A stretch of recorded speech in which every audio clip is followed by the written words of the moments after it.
this video, we will be servicing the lubrication system in this 2019 Jeep Compass.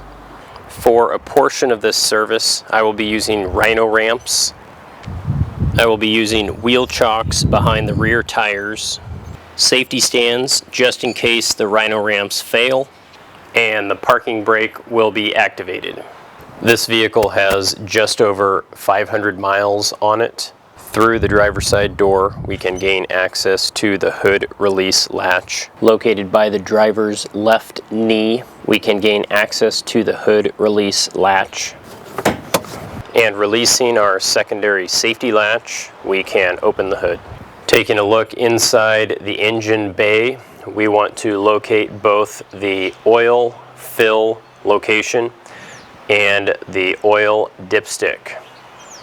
The oil fill location has the identification of SAE 0W20, and the oil dipstick can be located as it is a yellow ring, and there is a little identification of an oil can on the dipstick. Now, although this is a brand new vehicle and a brand new engine, the first 500 miles or so can be the most severe on the engine as all of the components are getting worn into each other.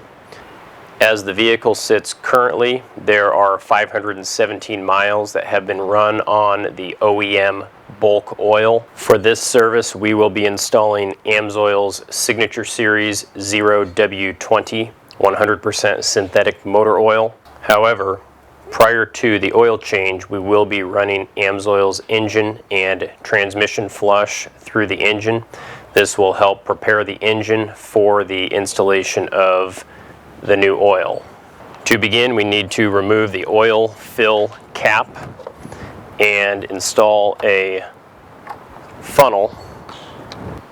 The purpose of using AMSOIL's engine and transmission flush is to help remove all of the contaminants that come with a brand new engine during that break-in cycle. After that, we can remove the funnel and replace the cap. Then we will idle the vehicle for 10 to 15 minutes. After idling for 10 to 15 minutes, we want to turn off the vehicle and immediately drain the oil.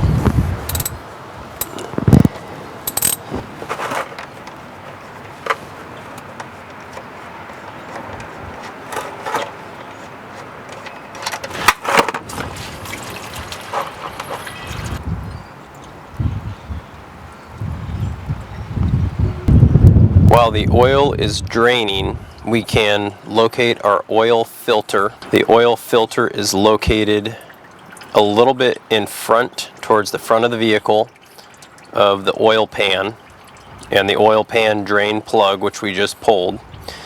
It is a relatively small canister-like looking item. If installed correctly, we should be able to just use our hand to unloosen it without the need of a wrench.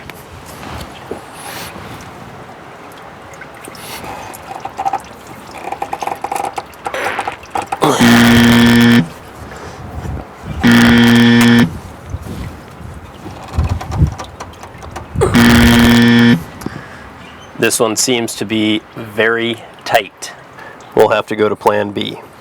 So plan B for removing this oil filter is to use a swivel head oil filter wrench. This will fit around the oil filter and clamp down on it as we turn it.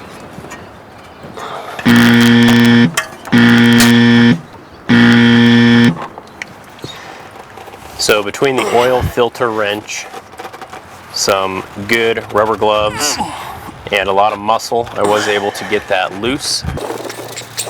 We can remove that and let any additional oil drain from the engine. Looking at the original oil filter that we just removed, we can see that this was the factory installed oil filter.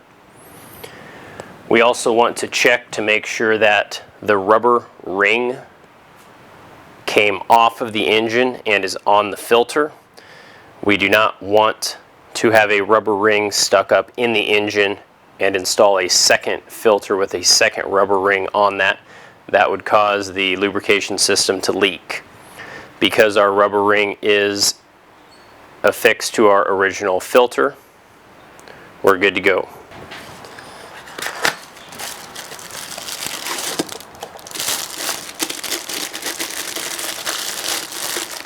I always like to double check and make sure the new oil filter looks like it's going to match the old oil filter. If something doesn't look quite right, we need to correct that before we continue. We will be using AMSOIL's Signature Series 0W20 100% synthetic motor oil for this application on this vehicle. We want to apply a little bit of the new motor oil to the rubber ring of our new oil filter. This will allow that new oil filter to seat properly up inside the engine. If you put the oil filter on with the ring dry, there's a good chance it won't seal properly. Now, before installation of the new oil filter, I like to double check and make sure that the rubber ring is not up in the engine and that the mating surfaces are clean and ready to accept the new filter.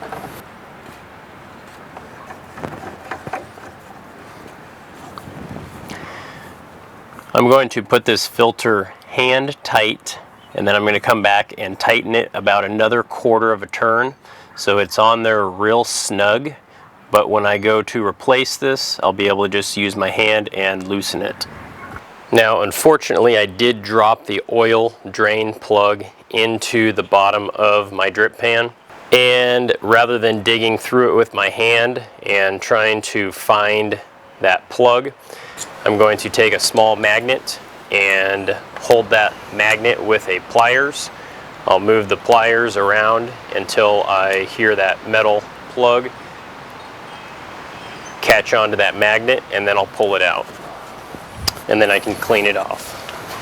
After that, we can reinstall our drain plug.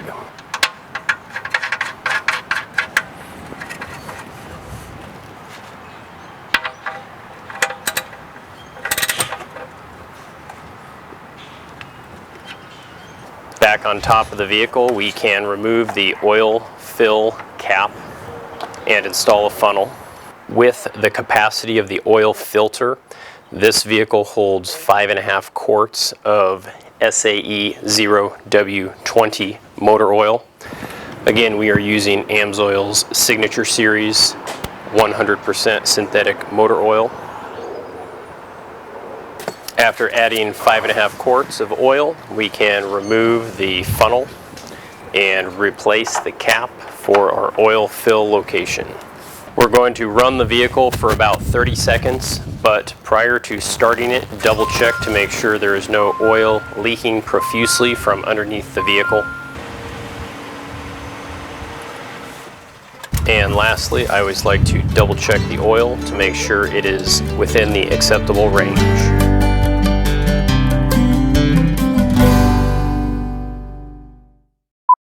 Out of curiosity, I wanted to see what the actual oil looked like, so I did take an oil sample and set that next to the new oil that I'm putting in.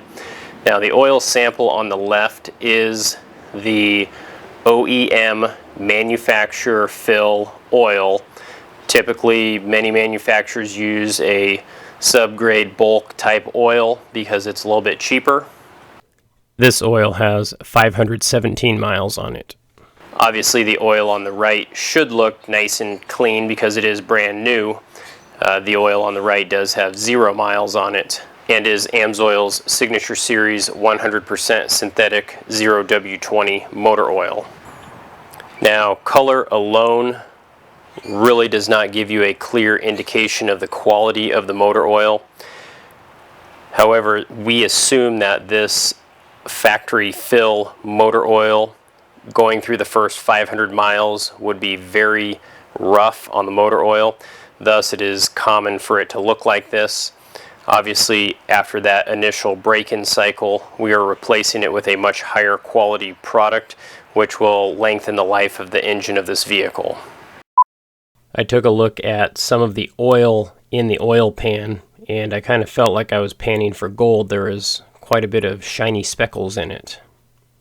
Probably not a good sign, but probably good that I replaced the oil.